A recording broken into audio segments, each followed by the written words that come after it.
বাংলাদেশের প্রধানমন্ত্রী তারেক রহমানের চীন সফরে এখনো আছেন। আজকেই তিনি চলে আসবেন। তো এই সফরে বড় উদ্দেশ্য বলতে ছিল তিস্তা প্রকল্প, লালমনিরহাট বিমানবন্দরের আধুনিকীকরণ এবং চীন থেকে যুদ্ধ বিমান ক্রয় করা। এই তিনটির কোনোটাই কিন্তু কোনো সমঝোতা বা চুক্তি হয়নি। আমি আমার চ্যানেলের পক্ষ থেকে আজ একটু আগে তিস্তা প্রকল্পে চুক্তি না হওয়া নিয়ে একটি এপিসোড করেছি। এবার এই এপিসোড করছি বাকি দুটি বিষয়, অর্থাৎ লালমনিরহাট বিমানবন্দর ও যুদ্ধ বিমান ক্রয়ের চুক্তি বা সমঝোতা কেন হলো না, এই দুটো বিষয় নিয়ে। নমস্কার, ক্যালকাটা ডায়ালগস থেকে মনোজ দাসের প্রীতি ও শুভেচ্ছা নিন। বলা বাহুল্য, তারেক রহমানের চীন সফরকে ঘিরে বাংলাদেশে খুব বড় ধরনের প্রত্যাশা তৈরি হয়েছিল। প্রত্যাশা তৈরি করেছিল স্বয়ং বাংলাদেশ সরকার। যেভাবে ভারতকে এড়িয়ে চীনে গেলেন তারেক রহমান, তাতে সবাই মনে করেছিল তারেকের এই সফর হবে মারিত গন্ডার লুঠিত ভান্ডার, অর্থাৎ বিরাট কিছু পাওনা। আর সেই পাওনাটা হলে ভারতের নাকে আচ্ছা করে ঝামা ঘষে দেয়া যাবে। এই ঝামা ছিল মোট তিনটি বিষয়ের, আগেই বলেছি। তিস্তা প্রকল্পের পাশাপাশি আরো দুটো বিষয় নিয়ে সবচেয়ে বেশি আলোচনা হয়েছিল: লালমনিরহাট বিমানবন্দরের আধুনিকীকরণ আর চীনা যুদ্ধ বিমান কেনা। কিন্তু সফর শেষে দেখা যাচ্ছে এই দুই বিষয়েও কোনো প্রকাশ্য চুক্তি বা সমঝোতার ঘোষণা আসেনি। তাহলে প্রশ্ন ওঠে খুব স্বাভাবিকভাবেই, কেন চুক্তি হলো না, কেন সমঝোতা হলো না? কারণ কি? দেখুন, প্রথম কারণ হতে পারে অর্থনৈতিক বাস্তবতা। বাংলাদেশ এখন এমন এক সময়ের মধ্যে দিয়ে যাচ্ছে যখন বৈদেশিক ঋণের চাপে ক্রমশ হাঁসফাঁস করতে শুরু করেনি, হাঁসফাঁস করছে একেবারে বৈদেশিক ঋণের চাপে। কিরকম ঋণ আছে বাংলাদেশের এই মুহূর্তে? সাম্প্রতিক প্রকাশ্য তথ্য অনুযায়ী বাংলাদেশের বৈদেশিক ঋণ 2025 সালের মাঝামাঝি সময়ে 77 বিলিয়ন মানে 7,700 কোটি ডলারের বেশি ছিল। আর এটা ছিল জুন মাসে 2025-এ। ওটা 2025-এর ডিসেম্বরে এসে ওটার পরিমাণ দাঁড়ায় 113 বিলিয়ন ডলার, মানে 11,300 কোটি ডলার। 7,700 কোটি বাংলাদেশের জন্মের পর থেকে এত বছর ধরে ঋণের পরিমাণ ছিল 7,700 কোটি ডলার। আর সেইটা বেড়ে, মানে অর্থনীতিবিদ মোহাম্মদ ইউনূসের আমলে সেটা বেড়েছে আরো 36% মাত্র 6 মাসে। বেড়ে হয়েছে 113 বিলিয়ন ডলার, মানে 11,300 কোটি ডলার। মানে আপনাদের টাকার পরে আবার বোধহয় 120, 25, 30 করে গুণ করুন, করলে যত হয় তত টাকা তাদের বৈদেশিক ঋণ। এত বড় ঋণের বোঝা থাকলে নতুন বড় প্রকল্প, বিশেষ করে প্রতিরক্ষা বা অবকাঠামো খাতে চুক্তি চূড়ান্ত করা সহজ নয়, ভীষণ ভীষণ ভীষণ কঠিন। কারণ সরকার শুধু কি কিনবে সেটা তো দেখলে চলে না, কিভাবে শোধ করবে সেটাও দেখতে হয়। আর এখন বাংলাদেশের ওই ঋণের কিস্তি এবং ঋণের সুদ দিতে দিতেই বাংলাদেশ ভিখারি হয়ে চলেছে। দ্বিতীয় কারণ হতে পারে অর্থায়নের শর্ত, অর্থাৎ চীন টাকা দিয়ে এগুলো কিনবে, এগুলো বিক্রি করবে। লালমনিরহাট বিমানবন্দর আধুনিকীকরণ করবে চীন তার টাকা দিয়ে। আবার যুদ্ধ বিমান কেনা হবে, সেটাও চীনের ঋণ নিয়ে সেটাও কেনা হবে।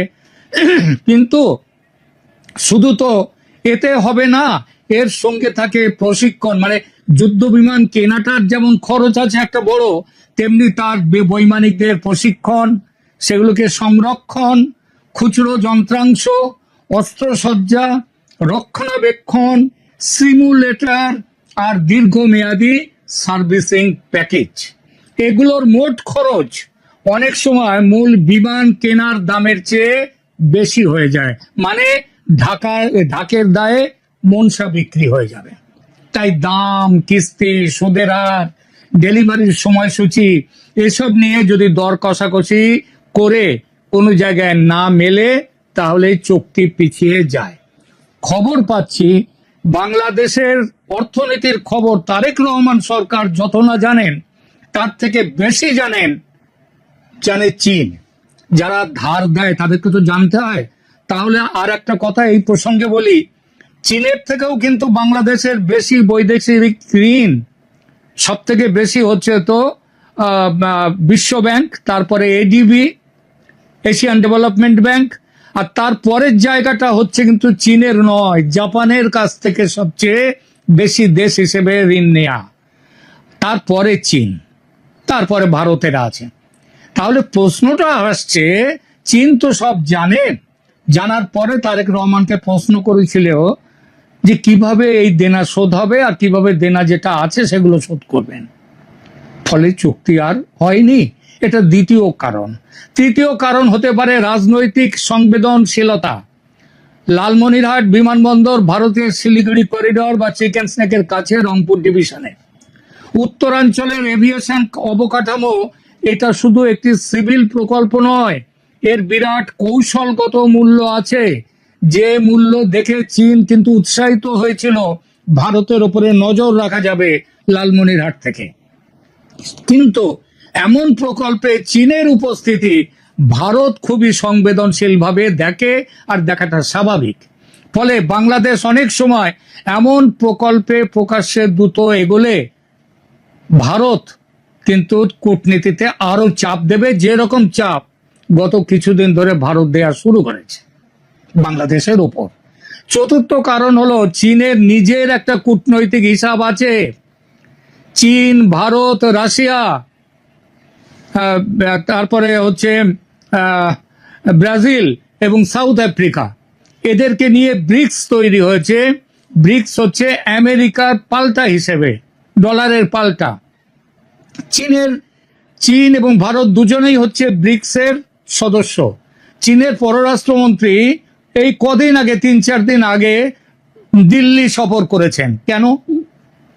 এর মানে হচ্ছে তিনি তো আর বেড়াতে আসেননি দিল্লিতে, মুখ দেখাতেও আসেননি। বেইজিং থেকে তিনি এসেছিলেন। বেইজিং একদিকে ঢাকার সঙ্গে সম্পর্ক রাখতে চাইছে এবং তারেক রহমানের চীন সফর নিয়ে ভারতে যথেষ্ট যে ভারত বাঁকা চোখে দেখছে সেটা চীনও জানে। সুতরাং চীন কি করলো, ঠিক তারেক রহমান যেদিন চলে গেলেন, বেরিয়ে গেলেন বেইজিং, তার সেই দিনে ঢাকার সঙ্গে বেইজিং করলো কি, তাদের পররাষ্ট্রমন্ত্রীকে পাঠালো।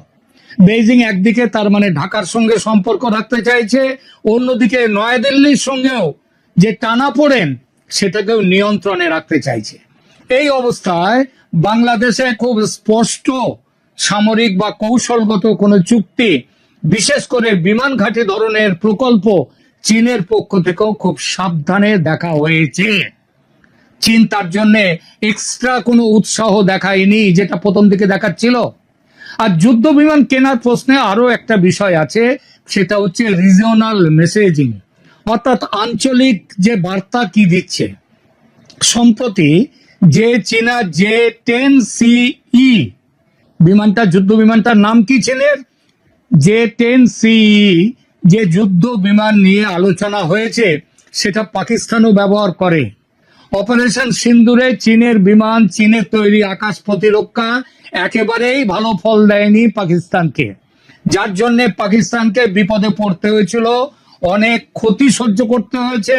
এবং সারা বিশ্ব জুড়ে এখনকার যুদ্ধ বিশারদরা মনে করেন পাকিস্তানকে প্রায় মাথা নত করে চুক্তির জন্য এগিয়ে আসতে হয়েছিল যুদ্ধবিরতির। এটা আমার কথা নয়, আন্তর্জাতিক খ্যাত